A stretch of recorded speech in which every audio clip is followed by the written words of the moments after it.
வணக்கம். இன்றைய மாவட்ட செய்திகள். சென்னை மேடவாக்கம் பாலம் கீழ்ப்பகுதியில் பூக்கடை, தள்ளுவண்டி கடைகள் மற்றும் இட்லி கடைகள் செயல்படுகின்றன. இவர்களிடம் போலீசார் தினமும் மாமூல் வசூலித்து வருவதாக குற்றச்சாட்டு உள்ளது. நேற்றிரவு பைக்கில் வந்த போலீஸ் இருவர் கடைக்காரர்களிடம் மாமூல் வசூலிக்கும் வீடியோ வெளியாகி பரபரப்பை ஏற்படுத்தியது. ஒரே நேரத்தில் 2 நபர்களிடம் போலீஸ்காரர்கள் மாமூல் வசூலிக்கும் வீடியோவை உயர் அதிகாரிகள் பார்த்து அதிர்ச்சி அடைந்தனர். விசாரணை நடக்கிறது. தாம்பரம் சிட்டி போலீசார் ஒருபுறம் ரோட்டோரம் உள்ள ஆக்கிரமிப்புகளை அகற்றுகின்றனர். அவர்களே இரவில் இந்த கடைகளிடம் மாமூல் வசூலிப்பது பெரும் சர்ச்சையை ஏற்படுத்தி உள்ளது. கர்நாடக மாநிலத்தில் பெய்து வரும் தொடர் மழை காரணமாக ஹோசூர் கெலவரப்பள்ளி அணைக்கு வினாடிக்கு 1000 கன அடி நீர்வரத்து உள்ளது. நேற்றைய நிலவரப்படி அணைக்கு வினாடிக்கு 1368 கன அடி நீர் வரத்து இருந்தது.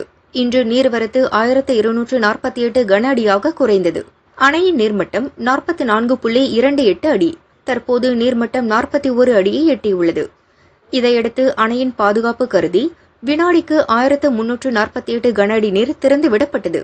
அணை நீர் தென்பெண்ணை ஆற்றில் ஆர்ப்பரித்து செல்கிறது.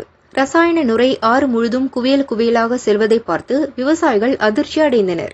மாசடைந்த நீரை குடிக்க பாசன வசதிக்கு பயன்படுத்த இயலாத சூழ்நிலை ஏற்பட்டுள்ளது. இதனால் அணை நீர் திறந்துவிடப்பட்டாலும் பயனில்லை என விவசாயிகள் வேதனை தெரிவித்தனர். மதுரை நகரின் மையப்பகுதியில் காந்தி மியூசியம் உள்ளது. இந்த மாளிகை முன்பு ராணி மங்கம்மாளின் அரண்மனையாக இருந்தது. பின்னர் 1959ஆம் ஆண்டு காந்தி மியூசியமாக மாற்றப்பட்டு முன்னாள் பிரதமர் நேரு திறந்து வைத்தார். இங்கு காந்தியடிகளின் அரிய புகைப்படங்கள், காந்தி எழுதிய நூல்கள், அவர் இறுதி நாளில் பயன்படுத்திய துண்டு, இரத்த கரையுடன் காந்தியை சுட்ட துப்பாக்கியின் மாதிரி போன்ற பல்வேறு பொருட்கள் மியூசியத்தில் இடம்பெற்றுள்ளன. கடந்த 2023ஆம் ஆண்டு அக்டோபர் மாதம் காந்தி மியூசியத்தை சீரமைக்க திட்டமிடப்பட்டது.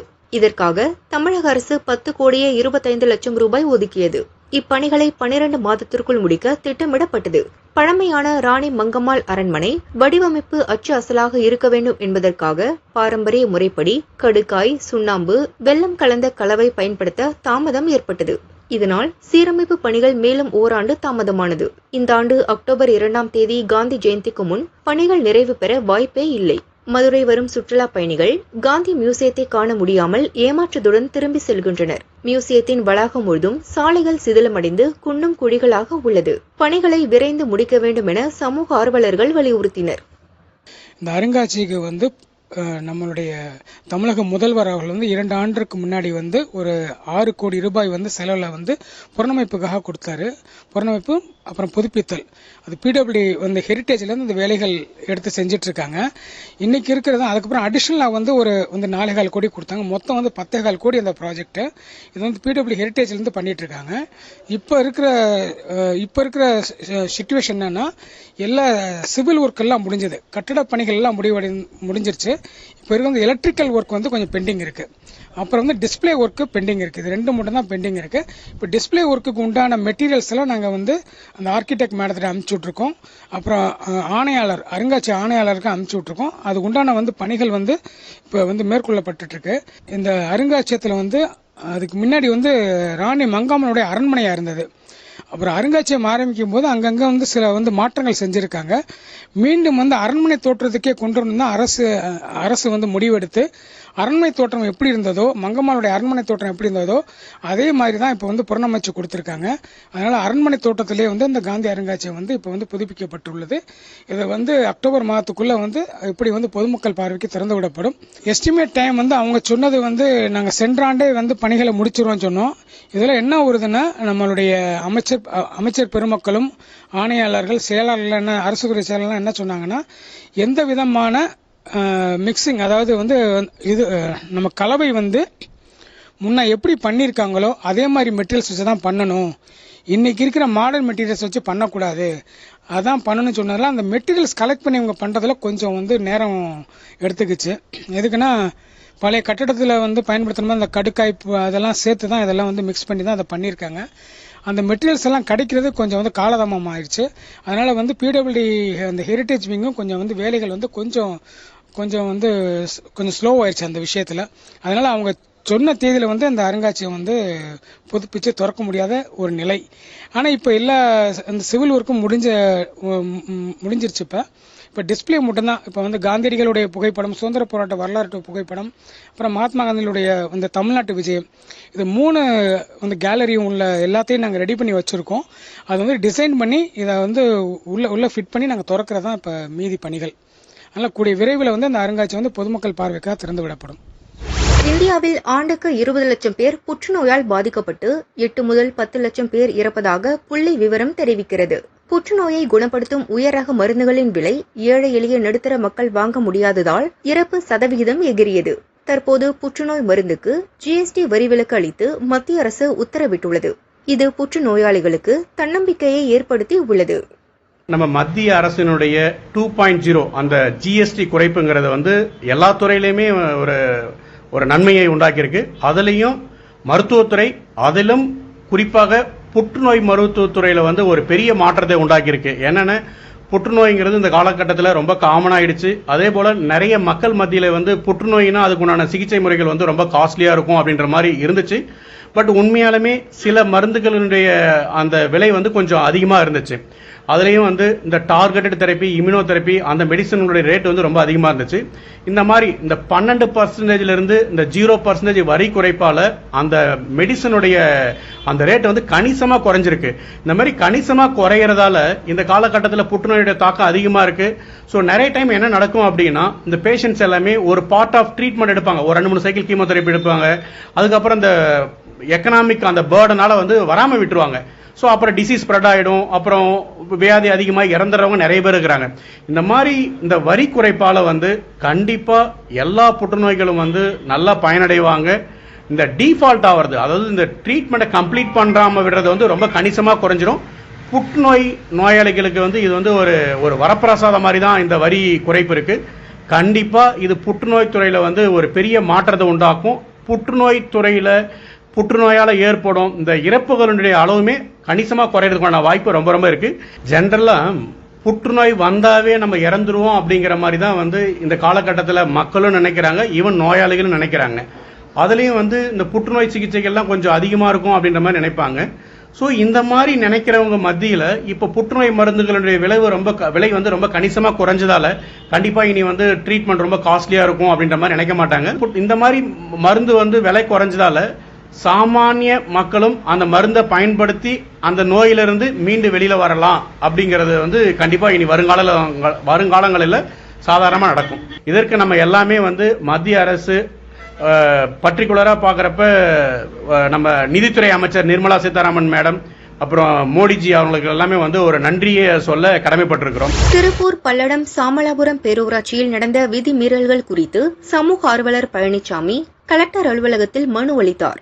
கடந்த 10ஆம் தேதி திமுகவைச் சேர்ந்த சாமலாபுரம் பேரூராட்சி தலைவர் விநாயகா பழனிசாமி திட்டமிட்டு சமூக ஆர்வலர் பழனிசாமியை கார் ஏற்றி கொன்றதாக குற்றச்சாட்டு எழுந்தது. போலீசார் வழக்கு பதிவு செய்து விநாயகா பழனிசாமியை கைது செய்து சிறையில் அடைத்தனர். அவரை முதல்வர் ஸ்டாலின் பதவி நீக்கம் செய்யாததை கண்டித்து சமூக ஆர்வலர்கள் கடும் எதிர்ப்பு தெரிவித்தனர். இது தொடர்பாக பல்லடத்தில் சமூக ஆர்வலர் கூட்டமைப்பு தலைவர் அண்ணாதுரை தலைமையில் பேரூராட்சி அலுவலகம் முன்பு காத்திருப்பு போராட்டம் நடைபெற்றது. இதில் பழனிசாமியின் உறவினர்கள், சமூக ஆர்வலர்கள் மற்றும் கிராம மக்கள் பங்கேற்றனர். பழனிசாமிக்கு நீதி கிடைக்க வேண்டும் என வலியுறுத்தினர். பாஜக மூத்த தலைவர் தமிழிசை சென்னை பெசநகர் எம்ஜி ரோடு பகுதியில் ஜிஎஸ்டி வரி குறைப்பு குறித்த விழிப்புணர்வு பற்றி நுகர்வோர் மற்றும் பொதுமக்களிடம் கலந்துரையாடினார்.